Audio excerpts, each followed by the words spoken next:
Well, hello, my lovelies. Aunt Bear here for part 3 of our study of an apple. But before you pick up your pencil, you need to consider your paper. So we've talked about your equipment. Now we're talking about your paper. Yes, before you ask, not all papers are created equal, and not all artist-grade papers are good for all media. So what do I mean by media? A medium when used in art refers to the stuff you're using on the paper or on the fabric. So when you're using graphite pencils, it's a certain grade of paper. Color pencils, a certain type of paper. Inks, again, usually paper or papyrus. Watercolors, they go for watercolor paper, which is a very much different thickness. When you're using acrylic, it's a heavy paper or a canvas board or a stretched canvas. And then when you get to oil paints, you're using canvas boards or stretched canvas, sometimes wood panels, depending on the tradition of or the style you are working in. So you always have to consider what medium you're going to use before you choose the paper or the fabric that you're going to be using. For this study, we are using graphite pencils first. So the paper has to be of the right weight. So that's the thickness of each page. The texture, we call this the tooth or grain. It needs to be acid-free or archival quality to stop it from changing color over time. Along with this, the thickness of the pad, so 25 pages or 50 pages or 100 pages, and the format, example A4 or A5 of the paper stock, is a consideration. But above all of this comes the important point of what you can afford, your level of expertise, and what you are drawing the drawing for. So the purpose and your environment and your need for portability of what you're drawing.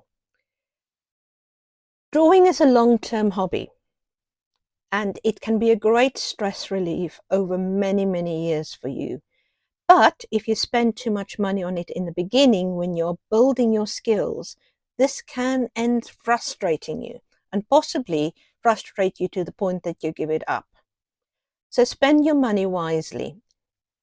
Good enough paper so that the quality does not hinder your learning of skills, but cheap enough that you can explore and challenge yourself absolutely freely, so that you can throw away your mistakes if you want to, or keep them. For me, drawing has been a steady solace for almost 50 years. I hope you can find the joy in this too. In this exercise, our purpose is an art study.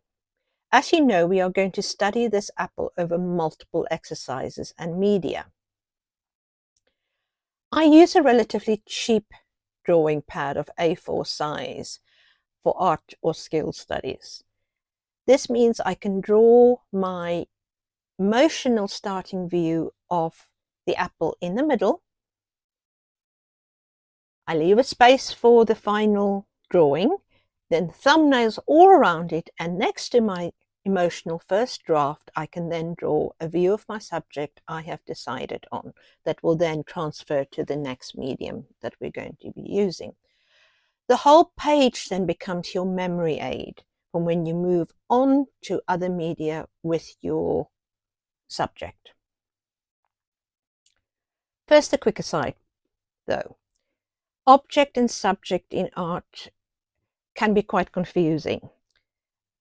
When we speak about your subject in art, it's the thing, place, object, or person that you are studying and then drawing. So keep that in the back of your mind. So in our case, it's the apple. So back to our study. For pencil sketches and studies, I have a ring-bound A4 book. It is thin so that I can carry it if I want to sketch somewhere else. The paper weight is medium weight, about 100 GSM. Just thick enough to absorb pressure from the graphite, but not so thick that you exchange the number of pages for the luxury of a thicker paper. This book's purpose is for studies and sketches that will be used to create other works and other projects. They are part of the process, not the end goal. Or the end product, if you want to use mercantile language. I prefer end goal because we're not in it for a business, are we? If I'm doing a sketch as a final project, I use the best sketching pad I can currently afford, which is about a 220 GSM. The paper quality does not matter in the ease that you will find in writing, but the main thing is that you should give yourself the gift of more paper rather than quality when you are just starting out. We all make errors as we learn, and I hate to tell you, you will always be learning. And it hurts more if the paper was super expensive than if you have paper to play with. But how do you know the weight of the paper you should use? There are some rules of thumb. Paper weight should be given on the sketchbook when you're looking around. If not, like it is, the sketchbook is likely below 100 GSM. Manufacturers are sneaky like that. GSM refers to the grams per meter. So an 80 to 100 GSM is the range for printer paper, as traditionally the paper had to be thin to pass through most printers easily without jamming. Medium weight papers are 100 to 130 GSM, which is about 65 to 80 pounds. This is a versatile weight suitable for general drawing, sketching, and dry media, like pencils. It is often recommended for finished artwork as it minimizes bleed through and can handle some wet techniques. This is the weight I prefer for my on-the-go sketchbook on the 100 GSM side and art studies. Those works that are either for skill building or for preparation for a project. My current project book is 100 GSM. My medium to serious sketchbook is 130 GSM. There is a heavier weight, which is 180 to 260 GSM, 92 to 180 pound paper. This heavier weight is ideal for more demanding work, including mixed media, and can handle heavier pencil applications and lots of erasures. This can feel similar to cardstock. They usually have a rougher surface or tooth or grain, which you can easily feel if you stroke it. It allows you to play with greater texture in your drawing.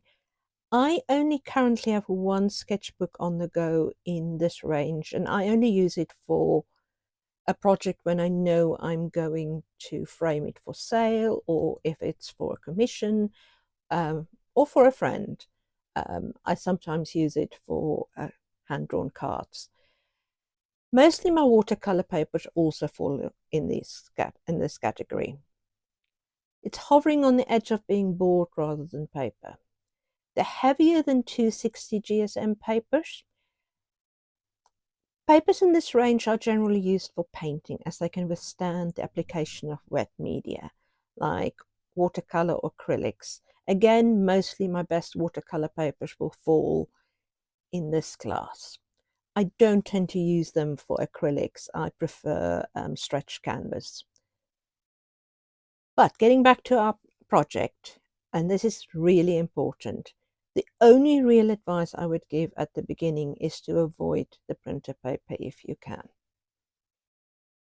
That is grams per meter below 100 GSM, just to refresh your memory. The grain is bad for drawing. It is too smooth, so the pencil doesn't have the same grip on the paper. And so you don't control it. The paper tends to control the pencil a little bit more than you'd like. And the pressure that you apply while drawing will go through the page to the next page. If you draw a firm line on a page and it bleeds through to the next page, the weight of the page will frustrate you beyond measure.